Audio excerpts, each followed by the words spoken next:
तो जो फैट है, अब ओबियसली बात है, जो हम खाना खाते हैं और उसमें मतलब खाना खाते हैं और उसमें प्रयोग करते हैं, तो कई प्रकार के फैट का प्रयोग हम करते हैं। तो क्या होता है, केमिकल जो प्रोसेस होता है कंपोजिशन के आधार पर, इन फैट को भी हम कई प्रकार से डिवाइड कर सकते हैं। समझ में आ रहा है? कई प्रकार से हम डिवाइड कर सकते हैं। एक होता है सरल वसा, सिंपल लिपिड्स, ट्रू फैट्स, सरल लिपिड्स, दे आर सब। दूसरा होता है कंजुगेटिव या फिर संयुक्त लिपिड। तीसरा होता है व्युत्पन्न यानी डेराइव्ड लिपिड्स। आराम से समझना, लिपिड्स कितने होते हैं? एक होता है सरल, सिंपल, कुछ उसमें नहीं होता, सिंपल होता है। एक होता है अपना ये मिला हुआ, यानी इसे हम अगर मैं कई शब्द आते हैं दिमाग में, कंजुगेटिव कह सकते हैं, कंजप्शन कहते हैं उसे यूज करने वाला, यानी संयुक्त कह लो, संयुक्त लिपिड होता है। और एक होता है व्युत्पन्न, डिराइव्ड होता है। एक होता है कंपाउंड, कंजुगेटिव, कॉम्प्लेक्स। एक होता है डिराइव्ड होता है, एक होता है सरल। तो आज के ये अलग अलग है, यानी हमने बताया था ना, मोनो ऑक्साइड कार्बोनेट पढ़ाया था, मोनो सैकराऑक्साइड, पॉलीसैकराइड, ट्राइसैकराइड्स, केमिकल उसके संगठन के आधार पर।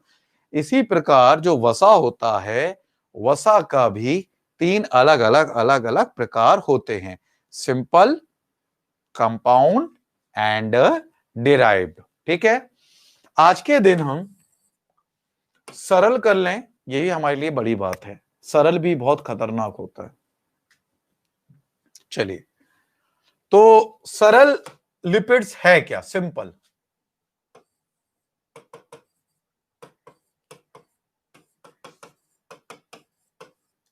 सिंपल लिपिड्स कह लूं, ट्रू लिपिड्स कह लूं, चलेगा। सिंपल लिपिड्स कह लूं, ट्रू लिपिड्स कह लूं, न्यूट्रल NEUTRAL न्यूट्रल लिपिड्स कह लूं, ये भी चलता है। Simple lipids, true lipids, neutral lipids. Hindi में अगर मैं कहूं तो सरल, मध्यम और विशुद्ध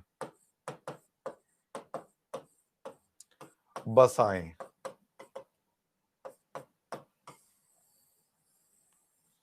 सरल, विशुद्ध और वसाएं।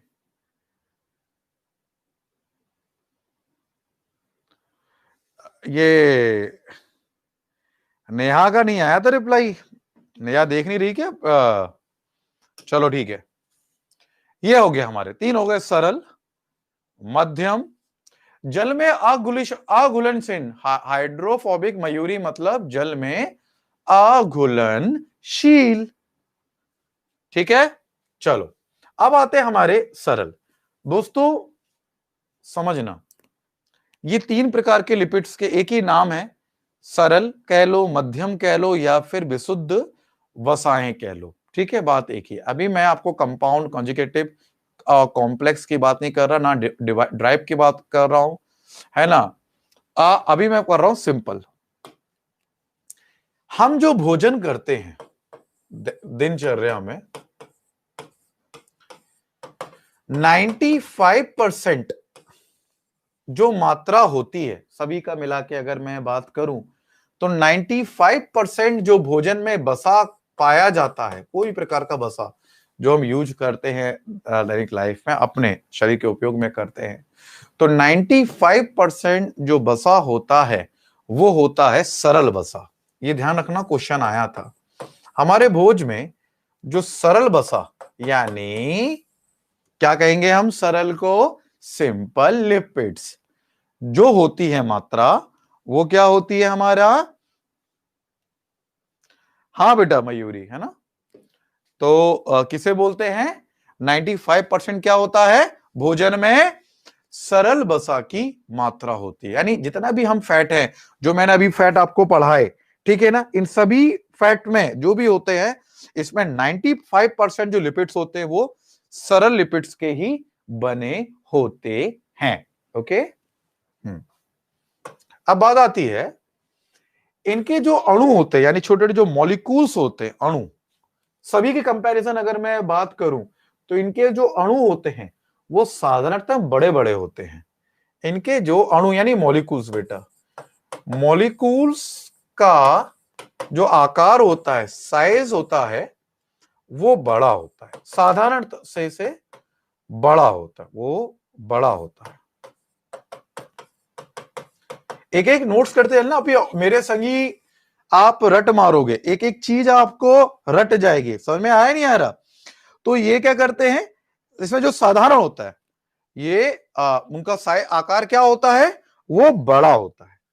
और इनके प्रत्येक अणु का अगर हम बात करें, प्रत्येक यानी हर मॉलिक्यूल्स, मैं अणु लिख देता हूं, प्रत्येक अणु का संश्लेषण यानी सिंथेसाइज, प्रत्येक अणु का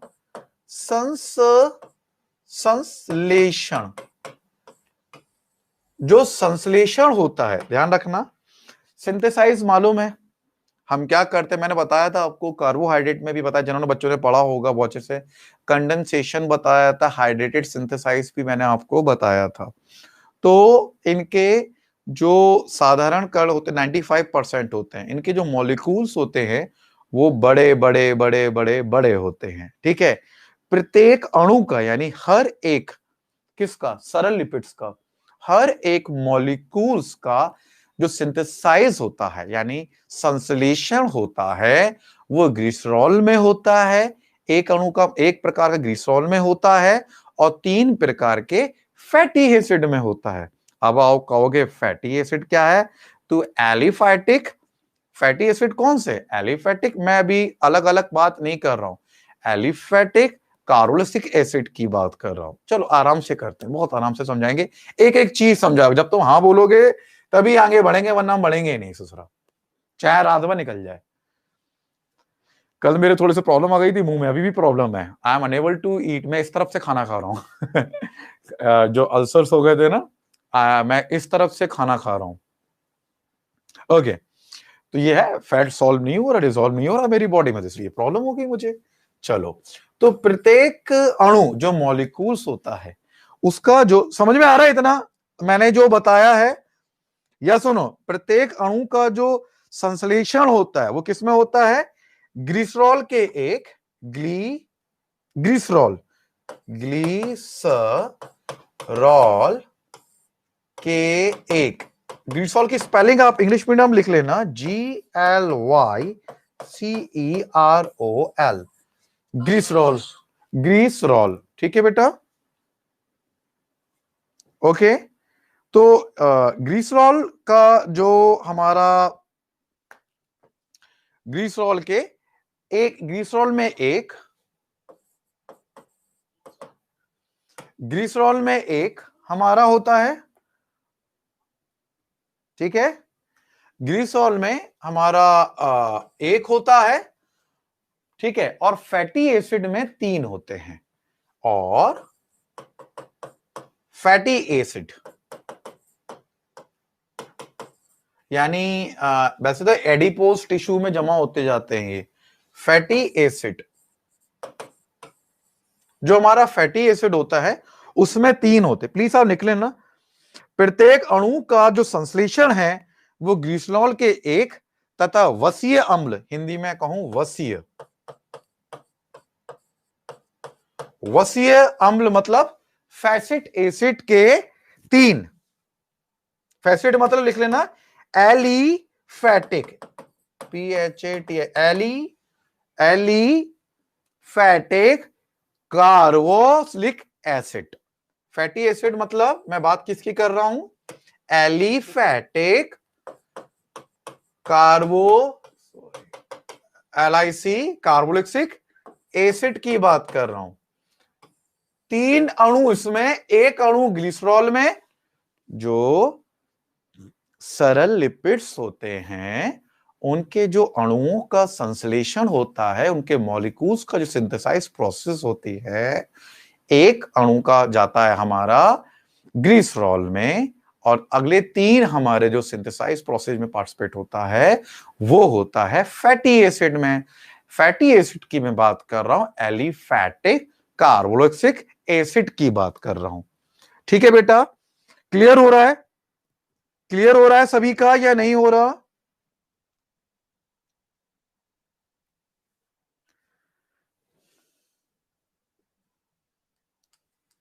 okay, thank you Sakshi, thank you Sakshi. Actually पढ़ने में आपके कमेंट में थोड़ा टाइम लग जाता है, कुछ ऐसी चीज लिखी होती है। थैंक यू साक्षी। रितु, जयस, रोहित, मयूरी, आपका सभी का क्लियर? ठीक है, ओके, चलो वेरी गुड। तो इनके क्या होते हैं, 3 इसके हो गए, फैटी एसिड में 3 और ग्लिसरॉल में 1। इनके जो हमारे बंध बनते हैं, जो मॉलिक्यूल्स होते हैं, संश्लेषित होते हैं, उसे हम कहते हैं ईस्टर बंध।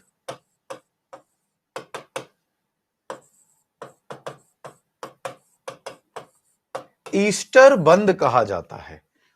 सब समझ में आया? इन्हें क्या कहते हैं? ईस्टर बंध कहते हैं। ओके अर्चना, देखो हमारा रट जाएगा ऑन टाइम। जो सरल बसा होता है उसमें 95% जो हम भोजन करते हैं उसमें 95% इसी की मात्रा होती है। दूसरी बात, इसके जो मॉलिक्यूल्स होते हैं यानी अणु होते हैं वो बड़े बड़े होते हैं। ठीक है, अब बड़े बड़े होने के कारण इनका जो अणुओं का यानी बसीय अणुओं का जो हमारे हैं, इनके अणुओं का जो सिंथेसाइज यानी संश्लेषण प्रक्रिया होती है, तो एक हमारा आता है ग्लिसरॉल में आता है, 3 हमारे वसीय अम्ल में होते हैं यानी फैटी एसिड में होते हैं। अगर आप और ज्यादा अच्छा याद कर सकते हैं तो फैटी एसिड का मतलब मैं जो बात कर रहा हूं, वैसे तो बहुत सारे फैटी एसिड होते हैं क्योंकि तरल है, हर रूप अलग अलग फैटी एसिड का पाया जाता है। जो फैटी एसिड की अगर मैं बात करूं तो मैं यहां पर जो बात कर रहा हूं वो मैं ईथर लिंकेज जो बना रहा हूं, ईस्टर लिंकेज जो बना रहा हूं मैं, वो फैटी एसिड हमारा है एलिफैटिक कार्बोक्सिलिक एसिड की बात कर रहा हूं। तो इसके 3 हो गए वसीय मतलब फैटी एसिड में, और ग्लिसरॉल में 1 हो गया। इन तीनों का एक ईस्टर बंध बनता है, तीनों का ईस्टर बंध बनता है जिसे हम कहते हैं ईस्टर लिंकेज। इंग्लिश में कहते हैं ईस्टर लिंकेज कहते हैं। ये जो ईस्टर लिंकेज है, इसी ये बंध जो बना है 3 और 1, इसी ईस्टर लिंकेज के कारण ही हम इसे ट्राइग्लिसराइड कहते हैं या फिर ट्राई एसिल ग्लिसरॉइड्स के नाम से भी जानते हैं। ये क्वेश्चन परीक्षा में पूछा गया है कि निम्नलिखित में से ट्राई एसिल ग्लिसरॉइड किसे कहा जाता है? तो बच्चे लिख के आ गए कार्बोहाइड्रेट को कहते हैं, और कुछ लिख के आ गए प्रोटीन को कहते हैं। बिल्कुल नहीं, इस मैं आपको बिल्कुल एक जैसा अपन भूगोल पढ़ते हैं ना, मैं एक एक चीज समझाता हूं कि वहां की गैस ऊपर आई, कैसे आई, ऊष्मा कहां गई। मैं बिल्कुल बायोलॉजी में बिल्कुल वही चीज समझा रहा हूं, बिल्कुल बेसिक से अच्छे से समझा रहा हूं। हमारे जो सरल लिपिड्स है, सिंपल लिपिड्स है, उसे हम ट्राइग्लिसराइड्स क्यों कहते हैं, उसे हम ट्राई एसिल ग्लिसरॉइड क्यों कहते हैं? कारण है इसके ये ईस्टर लिंकेज, कारण है इसी के ये ईस्टर बंध। ईस्टर बंध मतलब 3 फैटी एसिड में और 1 हमारा ग्लिसरॉल में। इसी कारण जो संश्लेषण प्रोसेस हुआ है हमारा फैट का, इसी को हम उठा के इसका नाम हम कहते हैं सिंपल का ट्राइग्लिसराइड्स या ट्राई एसिल ग्लिसरॉइड्स कहा जाता है।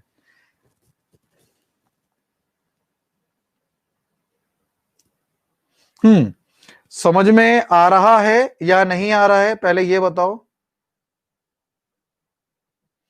समझ में आ रहा है या नहीं आ रहा है? अर्चना, ये मैंने तुम्हारे लिए समझाया था, समझ में आ रहा है नहीं आ रहा?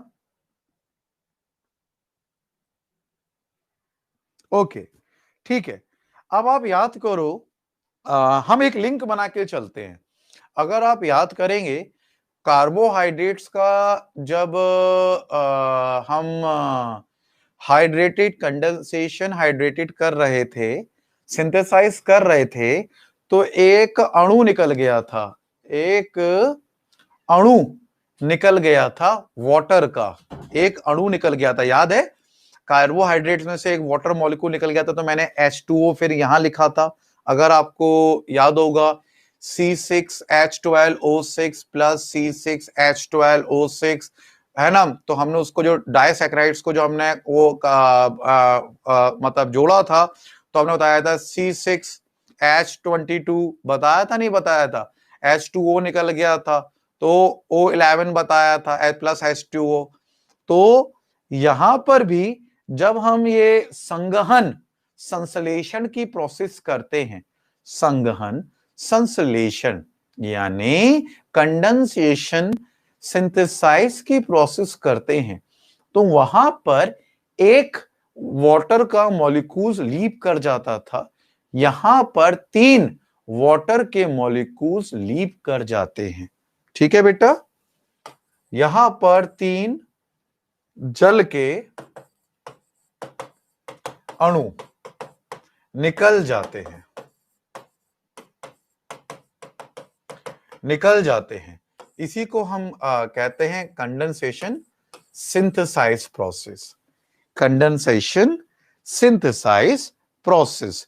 3 जल के अणु निकल जाते हैं। Okay, very good. आप लोगों को सभी को एक एक चीज संगहन संश्लेषण से समझ में आ रहा है, क्योंकि इनमें अणु निकल जाते हैं। ठीक है, ओके।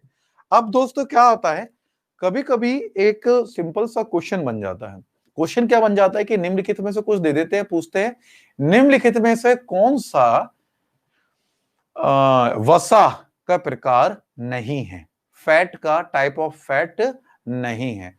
तो दोस्तों मैंने जनरली जब मैं एनालाइज कर रहा था, तो ये क्वेश्चंस मेरे सामने आए थे। तो क्या होता है कि जो वसा होता है, जो फैट होता है, वसा होता है, वो कई प्रकार का होता है।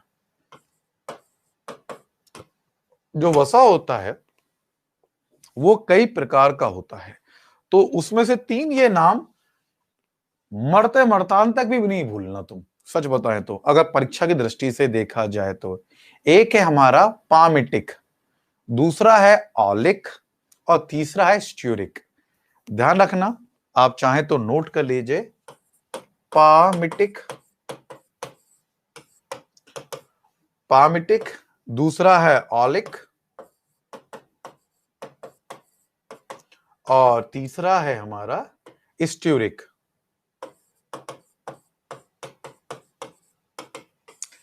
ये 3 प्रकार के जो वसा हैं, ये हमेशा आ जाते हैं, पामिटिक, ऑलिक और स्ट्यूरिक। ये एक प्रकार के हैं। इतना तो क्लियर हो गया ना बेटा आप लोगों का? हाँ या ना?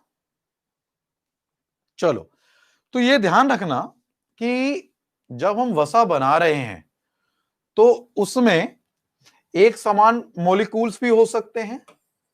जब हम फैट यानी लिपिड्स, वसा की बात कर रहा हूं, फैट की बात कर रहा हूं, जब वसा का निर्माण कर रहे हैं तो समान प्रकार के अणु भी हो सकते हैं, एक समान मॉलिक्यूल्स भी हो सकते हैं, और वो जो फैट बन रहा है वो बहुत डिफरेंट टाइप मॉलिक्यूल से भी, फैट के मॉलिक्यूल से भी बन सकता है। जो बन रहा है वो विभिन्न विभिन्न प्रकार